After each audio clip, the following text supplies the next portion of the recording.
I knew about this project a couple of years ago.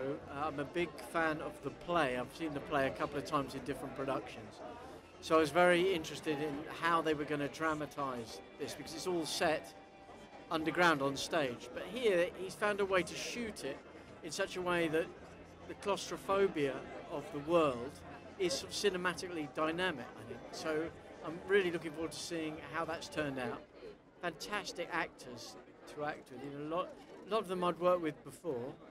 Stephen Graham, Paul Bettany, Sam Claflin. I've worked with them before, but never so much in such a dialogue-heavy film. Because, I mean, it is set in kind of a singular place. Yeah. Do you feel like the crew and possibly maybe the audience did get a feel of that claustrophobia? I hope so. I haven't seen the film yet. It certainly felt like that when we were making it, that it was going to stand or fall by how much people sensed that world outside, and the kind of clock ticking till when we have to make the go up, you know, over the top, as it were. Do you guys kind of get sick of each other at the end of this? Very hard to get sick of Paul Bettany. Very hard. Or Sam, come on. How was it working with him? He's got an amazingly large fan base. Sam. Yeah. Great. I mean, I think for him, it's a different kind of film than he's done before. I think it's a more well. I think there's one woman in the entire cast, and normally I suppose he's associated more with romantic comedies. Yeah, yeah. So this is a very different kind of film for him. Okay. And so this film is part of kind of a series. So What's the series? Well, no one's told me about the series. Are they making a series of these? It's the 5th adaptation of the play. Oh, I see what you mean. Sorry, there should have. Yeah. Okay. So what do you feel makes this film stand out from the rest of the way? Well, I'll tell you when I've seen it, but I suspect, just technically, the idea of shooting underground and working with very little light and yet making it very clear is much more possible than it has been in the past. Well, thank you so much for speaking to us. Hello. Hi, nice to meet you. Hello, very nice to meet you. So can you please tell us how did you come to directing the film? Well, I was sent the script a little while ago, and I just immediately connected to it because it felt a very, it's very real and honest account of what it was like in the First World War. And I hadn't read the play that it was based on or seen it. And I just thought it was a great opportunity to make a very different type of war film. You know, it's not about machismo, and it's not about fighting really. It's about what I think happens almost more than we think in war is about waiting. So the psychological impact of waiting for this enormous attack that's going to happen, and I think that gives us then the space to start really looking at who these people are, and that makes it much more powerful at the end. I mean, it's set in kind of a unique location, as in being the trenches. Do you feel like the audience gets the feeling of the claustrophobia that the Well, I hope so. I mean, that's what we wanted. We wanted to make it, in a way, and make it a bit, should feel a bit uncomfortable. You know, the experience of being there was uncomfortable and claustrophobic, and I think the job as a filmmaker is to try and put people in there, try and translate as best you can through sound, music, performance, to put them there, to place them in that experience. And finally, since this is the 5th adaptation of the play in film form, it's not actually. Is it? No, it's only been adapted once before. So it got adapted in 1930, and then the rights were held by Hollywood Studios. So this is only the second time that it's been adapted as a feature film. Okay. Oh, well, thank you very much for that. But how do you feel it stands apart on its own? Well, I think, I hope really strongly we'll find out afterwards, when people in the public see it for the first time. But yeah, I think we feel excited about it, that we've managed to transcend.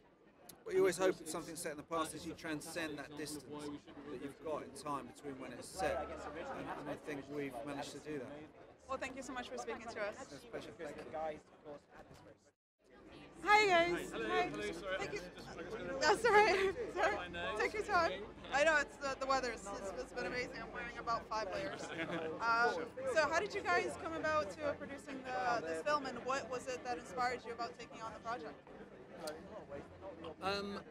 It was suggested to me by a man that had seen a project that Simon and I had made called Private Peaceful, and he'd seen that film, and he came to us and said, how about making Journey's End?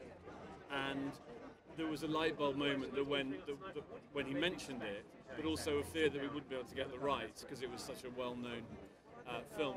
We were in the end able to get the rights, and we just felt that it was perhaps one of the most interesting dramas about World War I that enabled us to look at it from a more modern perspective. I think we all felt there's a work of genius within Sheriff's original work, and could that genius transfer onto the big screen? I think we both felt that it probably could, and we wanted to explore it as part of the centenary commemorations, but also because we do feel it's an incredibly modern look on the war as well. Well, it seems like it's less focused on combat or anything kind of typical when you think about war films, because it's more so about the psychology of the guys on the front line. Do you feel that carries through well, and what are the difficulties that you feel the cast has faced?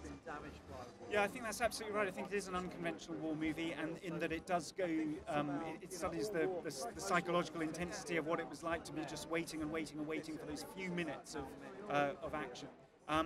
The cast, who are fantastically dedicated to it, that they not only did they, it's real mud, really is cold. We really did shoot it on location. We really did shoot it with whatever the weather chucked at us. And then on top of that, they also met a whole load of modern soldiers who had suffered from shell shock or PTSD, and that was their way of kind of really getting inside the characters. And of course, you know, they're actors, and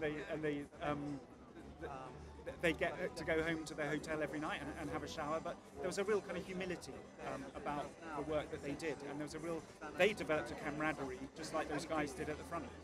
We were told that Toby got picked on a little bit. Is that true? I think Toby probably did get picked on quite a bit, but then that's because of his character. There's nothing to do with Toby Jones, the man. Of course not, he's lovely. Well, thank you so much for speaking to us. Thank you.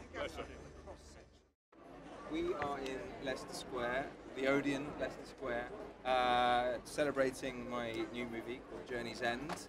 And for me, I mean, being now a Londoner, this is always my favourite place to present or celebrate any film that I've done or been a part of. This particular film is a very, very special one to me, and hopefully people will be moved by it, be entertained, moved, and want to kind of learn more about the time and about the people then. And I hope you and people enjoy it. It's an awesome movie. We're going to use some pictures of you signing with your fans. So tell me what it's like when you come to these events and you see your fans, and also following that, the hope for them to go see this.